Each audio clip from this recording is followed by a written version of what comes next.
Hi everyone, I'm Manisha Caleb, and today I'm going to be talking about what astrophysical questions we can answer using the fast radio burst phenomenon. Over the years, brilliant bursts of electromagnetic radiation from phenomena originating in the distant universe have transformed our understanding of the cosmos, and examples of these are gamma ray bursts and supernovae. One such burst was discovered in 2007, and it has since evolved into a class of transients called fast radio bursts. Fast radio bursts, or FRBs as we refer to them, last about 1,000th of a second and are about 1 billion times brighter than any other known astrophysical sources. We don't yet know what causes them or where in the sky they happen, but what we do know is that they're quite abundant in the universe, with about 5 to 10,000 of these events going off randomly in the sky every day. The characteristics suggest that they are the consequences of some of the most energetic processes in the universe, such as those involved with the births and deaths of black holes and neutron stars. The estimated high radioluminosities required to produce such extreme events at large distances is what makes them most tantalizing. What sets FRBs apart, though, are their extremely large dispersion measures, or DMs, which is the total electron column density along any given line of sight. And it manifests itself as this quadratic dispersion sweep that you can see in the figure on the right. Now, DM is a sort of electron counter, or naively, it can be thought of as a proxy for distance. So the larger the value of DM that you measure at your telescope, the more electrons that the signal has interacted with and traveled through, and consequently, the further away the source producing the FRB appears to be. An important property of the FRB signal is that it bears the imprint of the media that it travels through. The signal can be thought of as the light from a torch illuminating everything along the path. And as a result, FRBs are a gold mine of information about parts of the universe that are not really easy to study. The signal encodes information about the progenitor source and its environment, the host galaxy, the intergalactic medium, the intercluster medium, the circumgalactic medium, as well as the interstellar medium of our own Milky Way. It's essentially a record of the magnetic field strength, the inhomogeneities, as well as the turbulence that it encounters during its passage. And consequently, FRBs are expected to be excellent tools to probe the structure of the universe. Now, the dispersion measure that we typically observe for an FRB is a combination of various contributions along the path that it travels. Now, we have a contribution from the material in the Milky Way, a contribution from the intergalactic medium, as well as the galaxy that hosts the FRB, and maybe even a contribution from the immediate environment of the source that produces the FRB. Now, we have a fairly good handle on the contribution from the Milky Way using existing electron density models, which we have obtained using observations of pulsars. And with the advent of almost routine associations of FRBs with their host galaxies, we're beginning to be able to account for the host and the source contribution. But in any case, because of the cosmological redshifting of frequency, the combined contribution from the host and the source is diluted and is expected to be small. So once we subtract the Milky Way, as well as the dispersion measure contribution from the host and the source, what we're left with is an unknown cosmic or IGM DM contribution, which places FRBs at extragalactic, if not cosmological distances. So what do we mean by cosmological distances? Just to set the scale, we've got our Earth on the top left here. Now, if you zoom out, we have the solar system, and the Earth is labeled as a tiny little red dot here with the sun at the center. Now, if you zoom out of the solar system, our sun and our entire solar system is a part of what we call the interstellar neighborhood, with all the nearest stars. Now, if you zoom out further to the scale of the Milky Way, the interstellar neighborhood is comparatively pretty small, shown as the red dot here. And if we zoom out even further, we see that our galaxy forms a part of what we call the local galactic group, in which we find small clusters of galaxies. The very first FRB that was discovered was seen to be coming from somewhere in this galactic neighborhood. And this is what we refer to as extragalactic distances. Now, if you zoom out again, we see that these groups of clusters also like to cluster, leading to superclusters.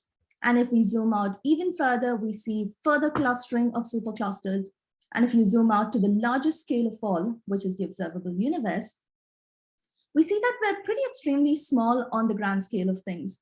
Now, FRBs could be coming from anywhere in the observable universe, which is what we refer to as cosmological distances. Now, there's been an almost exponential rise in FRB detections over the years, and especially in the last 3 or 4 years, as new wide field instruments have come online and transformed into FRB detection machines. However, with the increase in detections, we've also seen an increase in the number of FRBs that go against our definition of a canonical or a vanilla FRB. And despite all this progress and growth, the answers to several fundamental questions evade us. And the two main questions that remain unanswered are what are they and what are they good for? Let's start with the first question. All our understanding is based on observations. And here's a list of some of the information we typically get from detections on the telescope. So we've got information we get from radio observations on the left and information we typically get from multi-wavelength observations on the right. And using a combination of these, we measure both intrinsic properties as well as extrinsic properties. Now, intrinsic properties tell us something about the source itself, such as polarization and the shape of the burst profile. And extrinsic properties tell us something about the source's environment, as well as multipath propagation effects. Overall, the observed properties of FRBs are quite diverse, with a polychotomy even within certain properties. However, the most obvious divide in the population at the moment is repeatability, and this is the only dichotomy that we observe at the moment. Of the about 600 published FRBs, about 20 have been seen to repeat over various timescales, but whether all FRBs repeat is still very much an open question. While it's near impossible to prove that something will never repeat without a smoking gun signature, such as a direct association with another transient, it is possible to place stringent constraints. Now, two FRBs, FRB 180916 and FRB 121102, which have been observed extensively over the years, and both of which are repeaters, have been observed to have long-term periods. That is, there is no periodicity between subsequent pulses, but when pulses do appear, they are clustered in time, and this activity phase is periodic. For example, FRB 180916 has a 16-day period in which it is active for about 5 days, and the FRB 121102 has a 160-day period in which it is active for about 90 days. Progenitor models involving orbital motion, precession, as well as rotation are the scenarios considered for this system. And for these FRBs, high mass X-ray binaries of a neutron star in orbit with a massive OB type star are possible progenitors. Further long-term monitoring of other repeaters may also reveal more long-term periods. Additionally, several authors in the literature have performed simulations and statistical tests based on these observations, but they are unable to rule out that repeaters and one-off events are from the same population, even allowing for the longest follow-up observations. So in the simplest case, all FRBs could potentially be repeaters at different evolutionary stages of their lives, with some of them being young and active and others being much older and not as active. The combination of the FRB duration and light travel time suggests that they are coming from compact emission regions. Now, despite several campaigns, no simultaneous high energy or optical counterpart has been observed for an FRB yet. We know that they're coherent emitters based on their high brightness temperatures, and the fact that we've seen FRBs all the way down to 110 megahertz suggests that a dense medium is not cocooning the burst as the low frequency radio emission would otherwise be absorbed. Based on all this information, the leading progenitor models for FRBs, which can quite elegantly account for all the observed properties, involve highly magnetized neutron stars, particularly pulsars and magnetars. So here we have a really nice transient phase space of radio sources. So we've got luminosity on the y-axis and characteristic timescale, or the duration, on the x-axis. So we've got pulsars and RADs in our own galaxy residing down here, and FRBs at cosmological and extragalactic distances up here. Now we've also got giant pulses and nanoshots from the Crab pulsar, which are extremely short duration and bright for comparison. And not so long ago, the STARE-2 and CHIME telescopes in the US and Canada detected an FRB-like Megajansky bright pulse from the Magnetar SGR 1935 in our own galaxy. Follow-up observations with other telescopes resulted in repeat pulses. Now, in terms of luminosity, we see that this Magnetar is beginning to bridge the gap between pulsars and RATs in our own galaxy down here and FRBs at extragalactic and cosmological distances up here. In fact, the Magnetar is only a few orders of magnitude fainter than the nearest FRB, and pulses from the Magnetar would still be detectable if it were, say, in the Andromeda galaxy. So it's evident from this that at least some FRBs could be produced by magnetars. Very generally, one can group the FRB coherent radio emission models into two categories. So we have those that invoke the magnetosphere of a compact object and those invoking relativistic shocks which occur far outside the magnetosphere.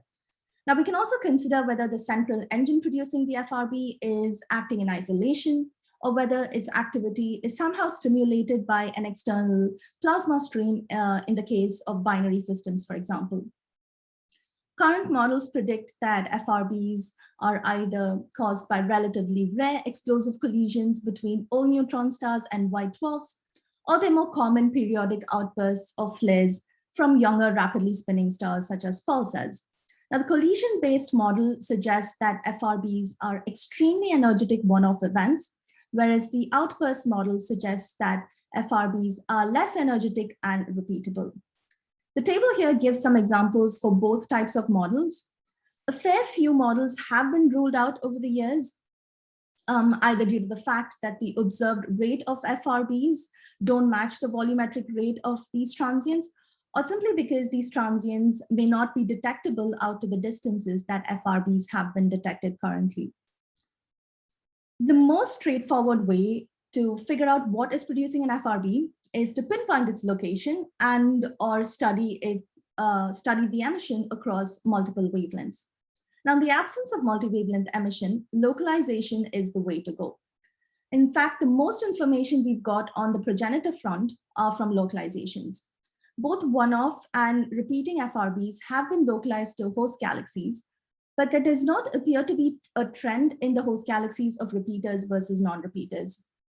One-off events are seen to originate in a mix of spiral and lenticular galaxies, but repeaters have a more diverse sample of host galaxies.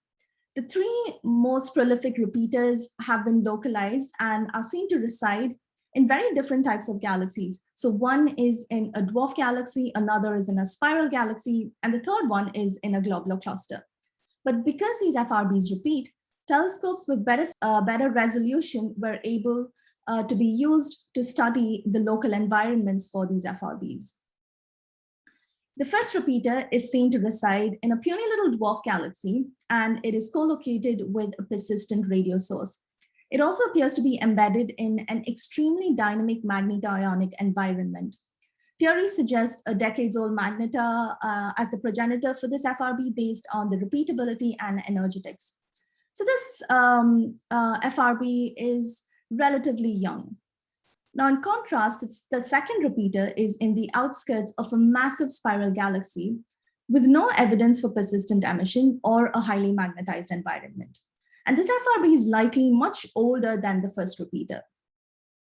And finally, the third repeater is seen to reside in a globular cluster, which mostly comprises of an older stellar population. Once again, there is no evidence for persistent emission or a magnetized local medium. Based on the available sample of galaxies, astronomers looked at whether the global FRB positions within the galaxies could tell us something about progenitors. The plot on the left here shows the cumulative distribution of the projected physical offset of FRBs in host galaxies compared to those of other transients. And you can see that the FRBs shown by the black line are consistent with short gamma ray bursts and core collapse supernovae, both of which can produce neutron stars or magnetars. They, however, appear to disfavor long duration gamma ray bursts. The figure on the right shows that superluminous supernovae are unlikely progenitors of the majority of the FRBs. Now, this is quite interesting because the host galaxy of the very first repeating FRB favors long duration gamma ray bursts and superluminous supernovae. But in any case, the variety seen at the moment makes it kind of hard to constrain progenitors. Presently, there is no real trend in the host galaxy demographics of FRBs or even in their local environments. The bottom line is that no consensus has emerged regarding their nature and origin, though we're leaning towards neutron stars. We really need a larger sample with more VLBI observations, which give you precise localizations, as well as multi-wavelength and multi-messenger observations to make progress on the front of progenitor identification. But regardless of their nature, FRBs with associated redshifts have a number of cosmological applications. Should we be able to associate a redshift with enough FRBs, it would give us access to the dispersion measure redshift relation, which in turn would provide a new probe of the cosmos. Now, the relation between the expected mean intergalactic contribution to the DM, which is also the cosmic DM, and the burst redshift, it encapsulates much of the use of FRBs as probes of intergalactic space. Because of this unique DM-Z relation, FRBs are expected to be extremely potent tools to study cosmology in a fundamentally new way, and quite complementary to what is currently being done using galaxies and supernovae. Now, the dispersion measure redshift relation is shown in the equation at the bottom here. And we see that it depends on cosmological properties like the expansion of the universe, as well as parameters like the dark energy and dark matter densities, as well as the baryon density. What I'd like to emphasize here is the really nice thing about FRBs is that we detect them from low redshifts all the way up to high redshifts. And as a result, they are sensitive to a whole collection of propagation effects like no other cosmological population. Access to the dispersion measure redshift relation opens up a lot of avenues for cosmology. And I've listed a few studies that people have proposed here, and we'll look through each one of them shortly. But before we go into these studies, the first thing we need to understand is the matter distribution in the universe. The matter distribution of the universe forms a very intricate and complex pattern on large scales known as the cosmic web. The cosmic web, while it is diffuse, is not homogeneous, and it has structures such as voids and filaments, which are shown here. And depending on the path that an FRB signal traverses, it could have different properties, depending on whether it interacts with voids and filaments. Now, these structures also lead to a variation in the dispersion measure for different FRBs at similar redshifts. Now, the outstanding lure of FRBs lies in their potential to weigh the baryonic content of the universe using the dispersion measure redshift relation. We know 95% of the universe is dark energy and dark matter, and only about 5% is baryonic matter or normal matter, because its ingredients are atoms which make up objects of everyday life. 50% of these baryons are accounted for, and astronomers suspect that the remaining 50% or missing baryons are in the form of diffuse hot plasma between galaxies called the warm-hot intergalactic medium. Now, detecting this warm-hot intergalactic medium has remained a challenge for many years. FRBs are an exquisitely high-precision probe of these missing baryons because the effect of dispersion accounts for every single ionized baryon that lies between the burst and the Earth. So the baryonic matter density, including the missing baryons, can be deduced directly from the constant of proportionality between the measured cosmic DM and the burst host galaxy redshift. And this is the omega B term in the equation here. In fact, a recent study by McQuart et al. Has shown that localized FRBs follow this dispersion measure redshift relation expected from Planck cosmology quite nicely. And using a sample of localized FRB redshifts, McQuart et al. Made a direct measurement of the cosmic baryon density and measured it to be about 5%. The mean of this dispersion measure redshift relation, which is now also referred to as the McQuart relation, tells us that the average DM expected for any given redshift, and the scatter, which is the gray region here, sheds light on the structure along the path. The scatter also provides valuable information on how the gas is distributed in the universe. Simulations have shown that dark matter halos are embedded in this filamentous structure of matter. And since FRBs are sensitive to all the ionized gas along its path, it traces this otherwise invisible plasma.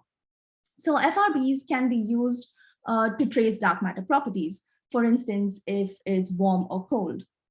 Correlation of the DMs of FRBs with the distribution of foreground galaxy halos offers a unique way to disentangle the cosmic web. Now, Simha et al. Have used a cosmic web reconstruction method to map the large-scale structure intercepted by one FRB sightline. A larger sample of such FRBs would enable tomographic reconstruction of the cosmic web. Inhomogeneity or scatter in the intergalactic medium or the cosmic DM contribution is primarily caused by random intersections of galaxy halos with the line of sight. The extents and masses of these halos are governed by feedback processes that expel the baryons into these structures. A sample of localized FRBs with associated redshifts can be used to distinguish between different baryonic matter halo distributions. The left panel here in the figure shows random sightlines through compact halos, and the right panel shows random sightlines for extended halos. And we see that if galaxies had extended baryonic halos, the DM distribution of FRBs is more Gaussian-like, while the case of compact halos, we see a more skewed distribution is expected with a tail at higher DMs. Now, the gas surrounding galaxies outside their interstellar medium typically extends to hundreds of kiloparsecs for Milky Way type galaxies. And this is known as the circumgalactic medium or the CGM, or even the halo gas. This influenced the process of galaxy formation as well as its evolution. Now, major questions on the properties of the CGM are related to its density distribution, the metal distribution, as well as the turbulence or the clumpiness. Not so long ago, an FRB signal was seen to pass through the halo of a foreground active galaxy. And as a result, astronomers could probe the properties of these galaxy gas by studying the scattering and the polarization properties of the FRB. From the rotation measure, which quantifies the strength of the magnetic field, as well as the scattering of the pulse profile, they conclude that the halo gas is diffuse and non-magnetized.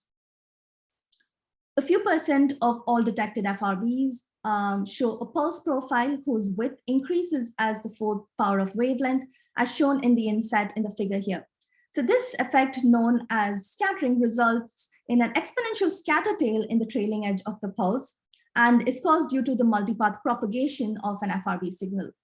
And this is a telltale sign that the signal has encountered a turbulent region along the line of sight. For FRBs, the amount of observed scattering is much too large to originate in our own galaxy.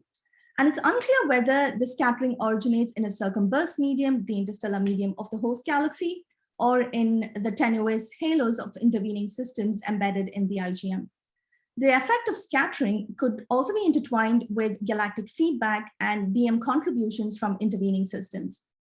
And this property of FRBs allows astronomers to map and locate the electron density inhomogeneities along the propagation path. A notable effect that provides ancillary diagnostics of the plasma along the line of sight is Faraday rotation. An FRB propagating through a magnetized ionized plasma will undergo Faraday rotation, and the rate of rotation of the plane of polarization of linear light is called the rotation measure. The rotation measure depends on the magnetic field strength and the density of the medium.